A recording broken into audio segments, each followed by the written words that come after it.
So our last video was about the winners coming out of the draft. Now we're going to talk about the losers. Well, I don't even know if it's losers. It's really just maybe confusing or not sure where they're going. Yeah, it's hard to ever say because none of these players have hit the field. Everyone's got different evaluations, and so once everything we start seeing a full season get played out, that's when you actually know who were the winners, who were the losers in the draft. But these are the guys where we had some head scratching picks.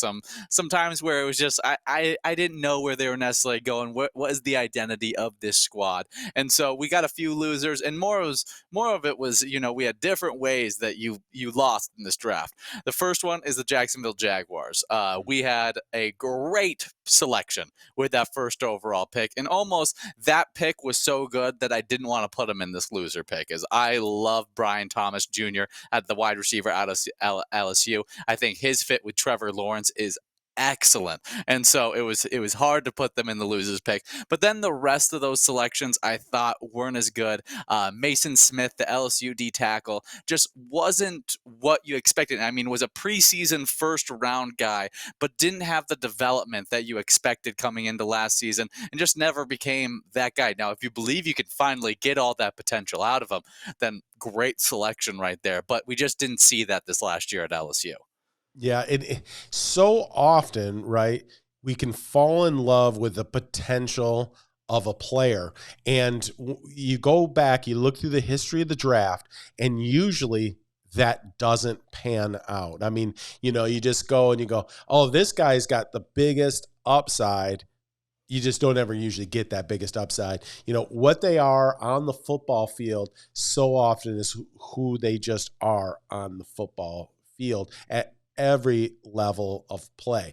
That's not 100% rule for sure, but in general, that has really occurred. You just get, now that these players are getting even more so, like there's just such a cottage industry with the off-season training of like middle school, high school football player, college football players, where they're just getting so many reps, so much work in. These players are becoming in much more ready-made products to the NFL game than they ever have in the history of the game. And so what you got is what you got. Like, I'm a big believer in these front offices at these NFL teams that they go, we're much more interested in the actual football film than we are on combine drills.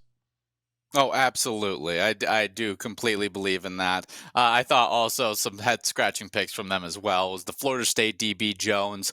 They already have slot and nickel cornerbacks, and I just thought Jones, that's what he projects into in the NFL, is a slot and nickel cornerback, and I just don't see that being the case working out for them.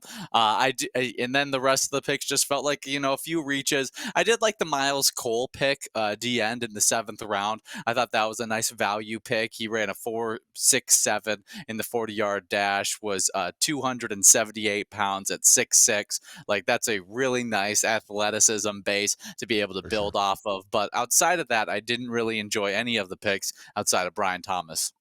Yeah, and again, we root for all these guys. I hope it works out that all these players have just dynamic, amazing careers. I mean, I'm down here in the Sunshine State myself. I love to see all the Florida teams doing well. And you and I, early in your life, spent some time taking you to some Jaguar like camps or youth players and all that kind of stuff. So I got a special place in my heart for Jacksonville. So I hope it all works out great. But just, it's some head scratchers, some reaches.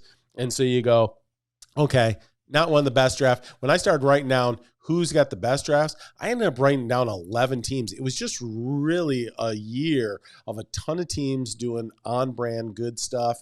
And so you find a few head scratchers. You go, okay, this is kind of our bottom of the list.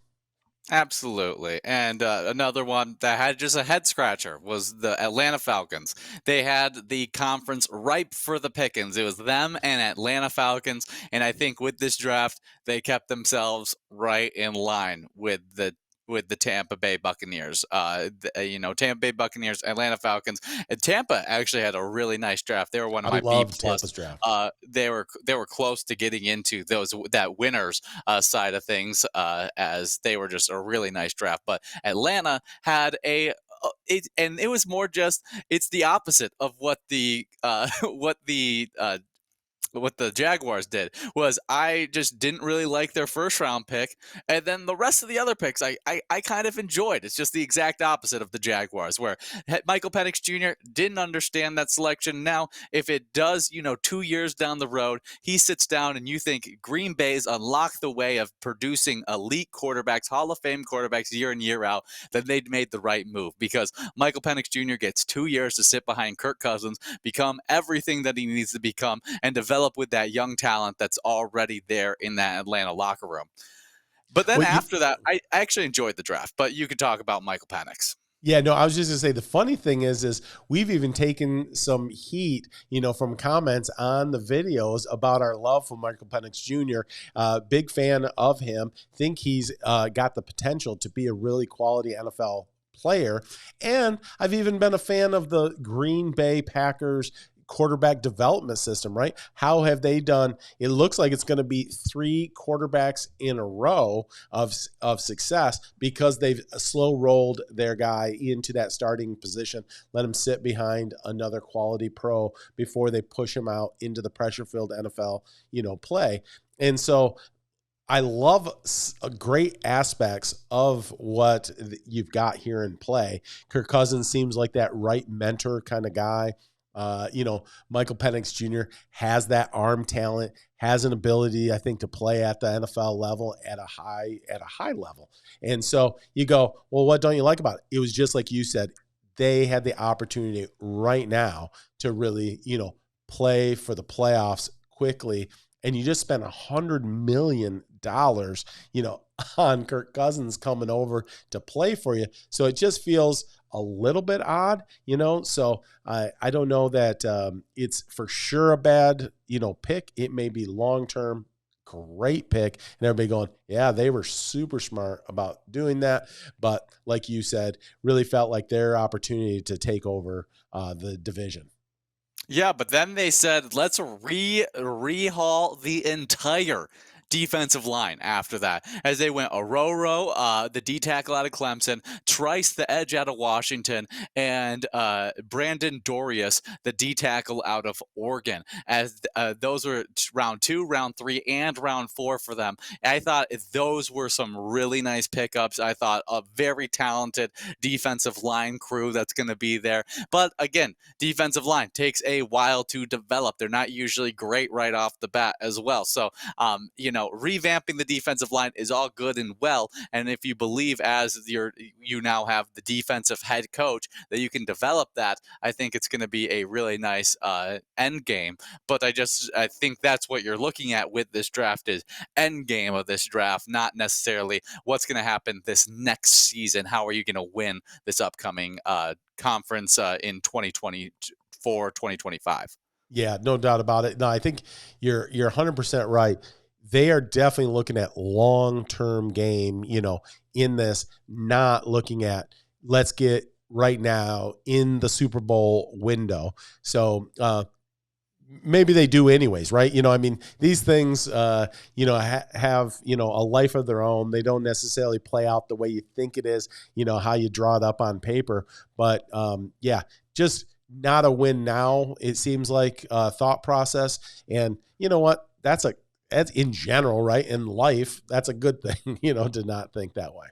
So. Absolutely. Now let's move on to the Houston Texans, which I don't actually think they had the worst draft in the world. I just think that they lost this draft because they decided to trade out of the first round at that number 23 pick, and how much top tier defensive talent was available at that number 23 overall pick that they gave up to Minnesota. They did pick up a first few second rounds next year, and so I do think that's we're yet to see the value of that trade just yet, but I think that definitely is a head scratcher where you go, man, you could have ended up with one of the top DBs in this draft, but instead you end up at number 42 with Kamari Lassiter, the cornerback out of Georgia, which I just have questions about his speed, his long game, being able to cover those deep routes, and you could have ended up with some really nice selections there.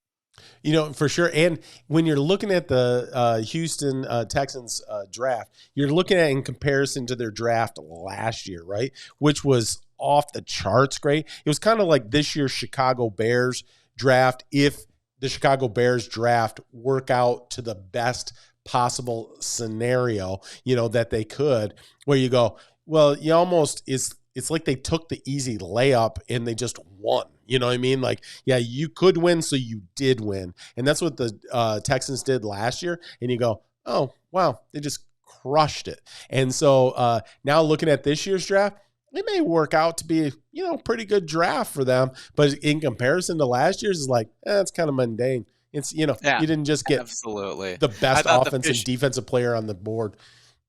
Yeah, I thought the Fisher pick, the out tackle out of Notre Dame, was a little bit of a reach. That was for sure one of my dislikes picks of that draft. I think Cade Stover, the round 4 pickup for them, was actually a nice pick. You reintroduced the Cade Stover, who had a lot of success 2 years ago with the Houston Texans, now quarterback. And so I think that that's going to be a good win there. He's also just a good all around tight end that can kind of do everything for you. So I don't mind that selection by them.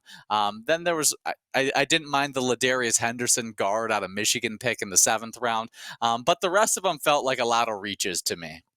Yeah, anytime you get a Michigan lineman in this draft, they won a national championship. They won it with the offensive line. Like, it felt like that was the key. And you can get them late in the draft, you at least got a guy that like understands how to play that road grader kind of offensive line play, and I think they can play a little bit downhill. Excuse me, in Houston with a great passing game, and then just, open up those run holes, and you get a guy like that late value, really nice. I agree with you on that. Nice to give CJ Stroud, a tight end that he's familiar with out of Ohio State. That's always a nice pick for a young quarterback, going to come into his second year and go, hey, we'll give you another, blanket to keep you warm at night. Cause here we go. Someone that you're comfortable with.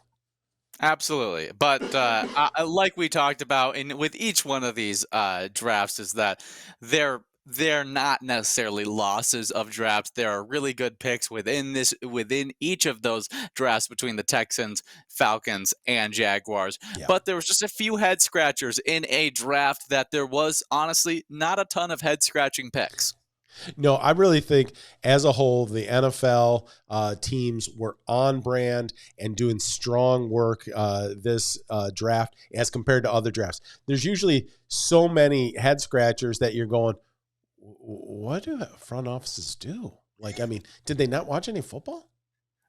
Absolutely, absolutely. But we saw, I mean, usually you see like those football players, the guys that aren't amazing athletes, that are just like footballers, that drop really far in the draft. The Puka Nakua ends up falling really far in the draft, even though he's kind of a do-it-all Swiss Army knife football player that could just play the game at a high level. And those guys didn't fall this year. They got picked at the right spots in the 3rd, the 4th round. They didn't slip all the way to the 5th and the 6th round, which I really enjoyed. And I felt like the scouting departments did a very good job all across the NFL this year.